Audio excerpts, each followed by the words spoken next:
BSP, Congress और RLD, इस संभावित गठबंधन को आज मायावती ने इस पर लगभग विराम लगा दिया। 4 राज्यों में होने वाले चुनाव के पहले मायावती ने प्रेस से बात की और क्या कहा, कितना अहम है कांग्रेस के गठबंधन के लिहाज से, हम आज ये समझेंगे।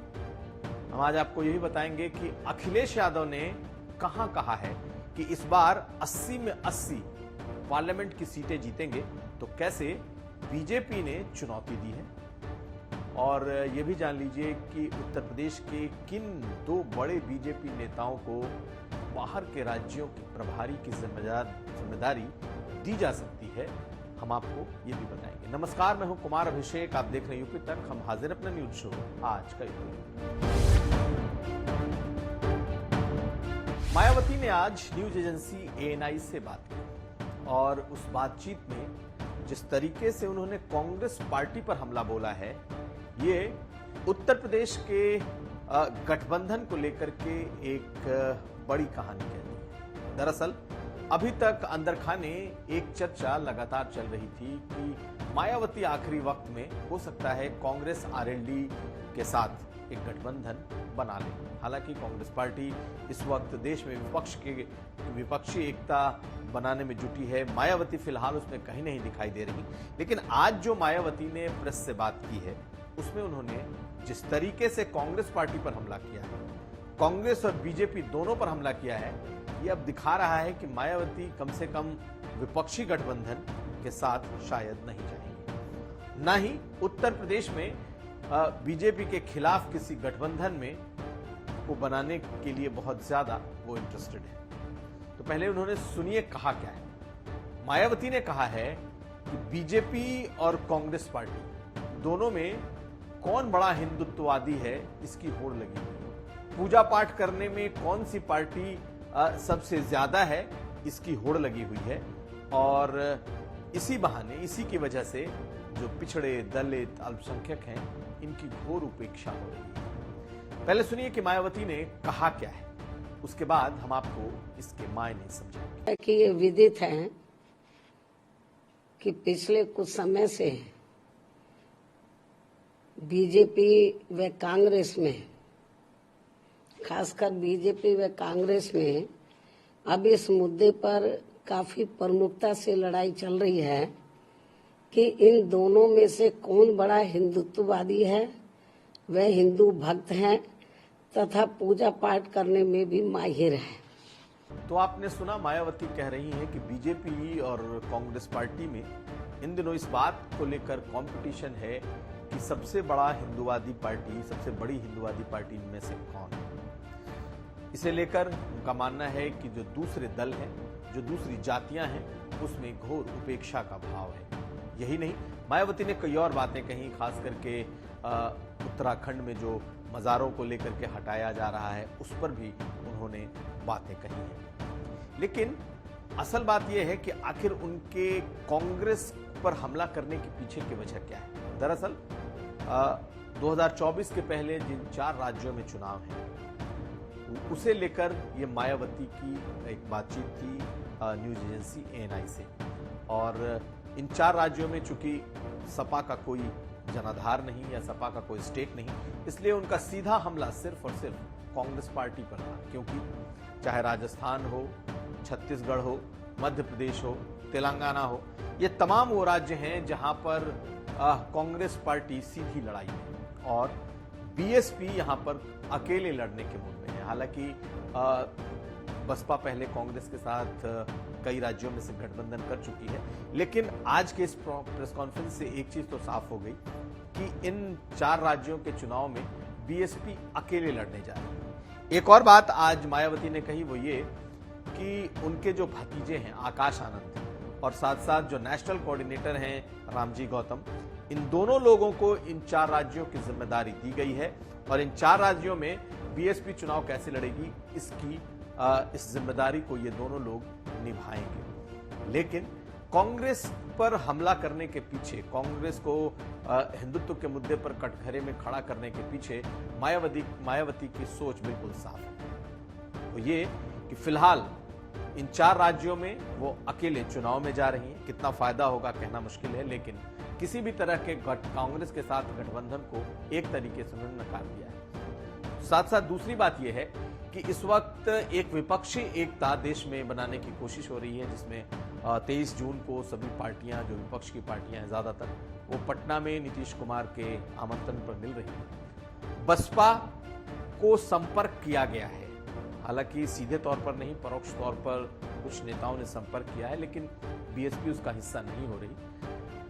इसके अलावा जो सबसे बड़ी बात यह है वो ये कि अगर कांग्रेस सपा ये दोनों एक साथ नहीं आ पाते उत्तर प्रदेश में 2024 को लेकर, तो एक चर्चा थी कि बसपा, कांग्रेस और आरएलडी, क्योंकि आरएलडी ने अभी कांग्रेस पार्टी की खूब जमकर तारीफ की थी और जयंत चौधरी और कांग्रेस की नजदीकी साफ दिखाई दे रही है। ऐसे में उस गठबंधन को लेकर के एक चर्चा थी, लेकिन जिस तरीके से मायावती ने कांग्रेस पार्टी पर हमला बोला है, जिस तरीके से दोनों को हिंदुवादी पार्टियों की जमात बता रही है, दोनों को हिंदुत्व के नाम पर कंपटीशन करने की बात कह रही हैं, दोनों को एक साथ कटघरे में खड़ा कर रही हैं, ये साफ दिखा रहा है कि मायावती फिलहाल कांग्रेस या कांग्रेस लेड कोई भी विपक्षी गठबंधन है उसका हिस्सा नहीं बनने वाली। तो बिल्कुल साफ है, हालांकि मायावती को कितना फायदा होगा राजनीतिक तौर पर यह कहना मुश्किल है, लेकिन 2024 के पहले इन 4 राज्यों में तो नहीं जा रहे। अब इंतजार करना होगा कि क्या आखिरी में, यानी कि अक्टूबर-नवंबर के बाद, क्या मायावती कोई फैसला लेती हैं या नहीं। लेकिन जिस तरीके से आज कांग्रेस पर हमला किया है वो साफ दिखा रहा है कि विपक्षी गठबंधन हो या फिर कांग्रेस के साथ किसी गठबंधन में मायावती नहीं होगी। एक बात और, आज जो प्रेस रिलीज जारी हुई है उसमें समाजवादी पार्टी के नाम का जिक्र तक नहीं, यानी कि इतनी बड़ी प्रेस रिलीज में, इतनी बड़ी बातचीत में उन्होंने सपा का नाम भी नहीं लिया। तो इसके क्या मायने हैं ये भी हम अब आने वाले वक्त में समझने की कोशिश करेंगे। अब अगली खबर, अखिलेश यादव ने सीतापुर में एक बयान दिया था। इन दिनों वो 2024 की तैयारियों को लेकर अपने संगठन को मजबूत बनाने में जुटे हैं, इसलिए जिले जिले और शहर शहर कार्यक्रम कर रहे हैं। हर जगह प्रशिक्षण शिविर होता है, इसके अलावा कार्यकर्ताओं से अनौपचारिक बातचीत होती है, उनका रथ निकलता है और शहर में वो एक सार्वजनिक कार्यक्रम, राजनीतिक कार्यक्रम करके निकलते हैं। इसी दौरान जब वो सीतापुर में थे तो सीतापुर में अखिलेश यादव ने एक बात कही थी कि इस बार उनकी पार्टी 80 की 80 पार्लियामेंट की सीटें जीतने जा रही है। आप याद करिए कि 2019 में उनकी पार्टी 5 सीटें जीती थी जब वो बसपा के साथ गठबंधन में थे, और 2014 में भी वो 5 सीटें जीते थे जब वो अकेले बीजेपी के खिलाफ थे। लेकिन इस बार अखिलेश यादव ने फिर दावा किया है कि इस बार 80 की 80 पार्लियामेंट की सीटें जीतने जा रही हैं, और बकायदा उनके इस बात का ट्वीट एएनआई ने किया। पहले आप उस ट्वीट को देखिए कि किस तरीके से उन्होंने 80 सीटों का यह दावा किया। अखिलेश यादव के इस बयान के बाद अब बीजेपी उन पर हमलावर हो गई है। बीजेपी के नेता हरिनाथ यादव ने ट्वीट किया है, ये पहले समाजवादी पार्टी में हुआ करते थे, और इन्होंने जो ट्वीट किया है वो भी देखिए। और इनका जो ट्वीट है वो कह रहे हैं कि 80 सीट तो छोड़ दीजिए, आप सिर्फ एक बनारस की सीट अगर जीत लें तो न सिर्फ वो राजनीति से संन्यास ले लेंगे बल्कि अपनी राज्यसभा सीट से भी इस्तीफा दे देंगे। सुनिए, देखिए इस ट्वीट में उन्होंने कैसे अखिलेश यादव को चुनौती दी। तो घेरने का मौका मिला तो केशव मौर्य कहां चूकने वाले थे, उन्होंने अखिलेश यादव को अपने ही अंदाज में घेरा। सुनिए केशव मौर्य को इसी मुद्दे पर। धन्यवाद। अखिलेश जी तो कह रहे हैं ना कि 80 लाओ भाजपा हटाओ। अखिलेश जी तो 2014 से कह रहे हैं, 2014 में कहे हम 60 से 70 सीटें जीतेंगे, 4 पर सिमट गए। 2017 में उन्होंने कहा 300 पार करेंगे, 47 में सिमट गए। 2019 में सपा बसपा कांग्रेस राष्ट्रीय लोकदल का गठबंधन करके मोदी जी को प्रधानमंत्री बनने से रोकने का स्वप्न देख रहे थे, वो स्वप्न चकनाचूर कर दिया जनता जनार्दन ने। और 2022 में 400 जीत रहे थे और आज कहां पर खड़े हैं। तो अहंकार भगवान का भोजन है और श्री अखिलेश यादव जी अहंकार से भरे हुए। उनको मैं बार बार कहता हूं, उनको विरासत में मुख्यमंत्री की कुर्सी मिली है, विरासत में समाजवादी पार्टी की अध्यक्षी मिली है, और वरासत में उनको श्री मुलायम सिंह यादव जी की संपत्ति मिल सकती है, ये नहीं मिल सकता। तो आपने सुन लिया, आपको बता दें कि जब 2022 के चुनाव हो रहे थे उस वक्त भी अखिलेश यादव ने दावा किया था कि वो सभी 403 सीटें विधानसभा की जीतेंगे, एक कम भी नहीं, यानी कि 402 भी नहीं, सभी 403 सीटें जीतेंगे, जिस पर उस वक्त भी कई लोगों ने न सिर्फ मजाक उड़ाया था, उपहास उड़ाया था, बल्कि उस वक्त भी चुनौती दी थी। तो विधानसभा के बाद अखिलेश यादव ने एक बार फिर यह दावा किया है कि अब 80 की 80 पार्लियामेंट की सीटें भी जीतेंगे। चलिए, हमारी नजर बनी रहेगी अखिलेश यादव कितनी सीटें इस बार पार्लियामेंट की जीतते हैं। अब अगली खबर। तो अब बताएं कि बीजेपी अपने प्रदेश के बड़े नेताओं को दूसरे राज्यों में चुनाव प्रभारी बना सकती है। ऐसी चर्चा इन दिनों बीजेपी के भीतर चल रही है और जो नाम है उसमें केशव मौर्य का नाम सबसे ऊपर है। राजस्थान का चुनाव प्रभारी उन्हें बनाया जा सकता है।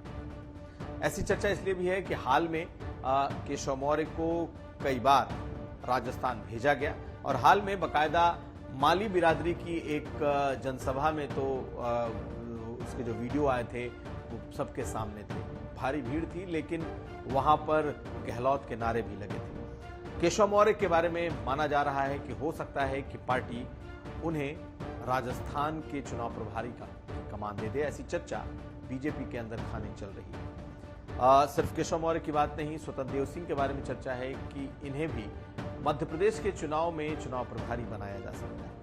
ये दोनों बातें सिर्फ चर्चा के दौर में हैं और बीजेपी के भीतर चूंकि ऐसी बातें हैं, इसलिए हम इसे अपने दर्शकों के लिए शेयर कर रहे हैं। इससे पहले भी पिछले चुनाव में स्वतंत्र देव सिंह मध्य प्रदेश के कई जिलों के वो प्रभारी थे और खास करके उन इलाकों के जहां से माधवराव सिंधिया का जो इलाका है, जो माना जाता रहा है, ज्योतिरादित्य सिंधिया जहां से चुन करके आते थे, उस इलाके में चुनाव प्रभारी के कमान के तौर पर इन्हें दी गई थी।